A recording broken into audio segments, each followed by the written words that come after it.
સમાંતર શ્રેણીનો 3 માર્કમાં પૂછાતો ખૂબ જ અગત્યનો દાખલો પ્રશ્ન છે 9, 17, 25 ના કેટલા પદોનો સરવાળો 636 થાય? તો સરવાળો આપી દીધો એટલે આપણે SN ના સૂત્રનો ઉપયોગ કરવો પડશે. SN બરાબર n ના છેદમાં 2 2a plus n minus 1 into d. હવે આ સૂત્રમાં કિંમત મૂકીએ. સરવાળાની જગ્યાએ મારે લખવા પડશે 636, શ્રેણીનું પ્રથમ પદ 9 અને ડિફરન્સ d. બીજા પદમાંથી પહેલું પદ બાદ કરીએ. 17 માંથી 9 જાય તો 8. હવે આ કિંમત આપણે સમીકરણમાં મૂકતા સરવાળાની જગ્યાએ 636 બરાબર n/2 2a. એની જગ્યાએ કિંમત છે 9 પ્લસ n-1 અને ડિફરન્સ d ની જગ્યાએ 8. 636 n/2 સાદરૂપ આપતા 9 2 18. આ 8 અંદર ગુણાય તો 8n - 8. હવે 636 બરાબર n/2 18 માંથી 8 જાય તો 10 વત્તા 8n.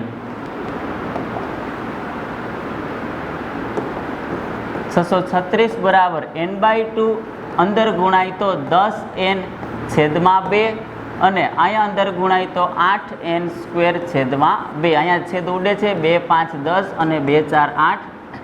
હવે 636 બરાબર આ બાજુ છે 5n વત્તા 4n².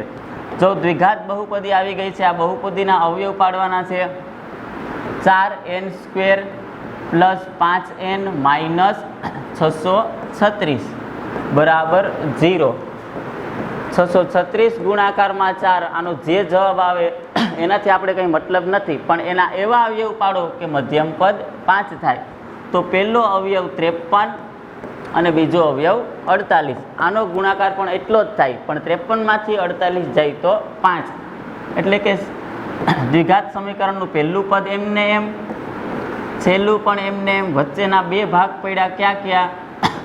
એક 53n અને એક 48n. હવે આ જોડીમાંથી કોમન નીકળે માત્ર n. અહીં વધે 4n વત્તા 53 અને આ બીજી જોડીમાંથી કોમન નીકળે 12 4 48. અંદર 4 વધવા જોઈએ તો મારે કેટલા કોમન કાઢવા પડે? 12. એટલે કે 12 ચોકું 48 અને બીજા 53. 4n વત્તા 53, 4n વત્તા 53 એક વખત અને બીજી વખત n-12. એટલે કે 4n વત્તા 53 બરાબર 0 હોય અથવા n-12 બરાબર 0 હોય. આમાં n ની કિંમત થાય -53 ના છેદમાં 4 અને અહીંયા -12 બરાબરની આ બાજુ આવે તો +12. એટલે કે માઇનસ પદની કિંમત કોઈ દિવસ માઇનસ હોય નહીં. એટલે કે આ સમાંતર શ્રેણીના 12 પદોનો સરવાળો 636 થાય.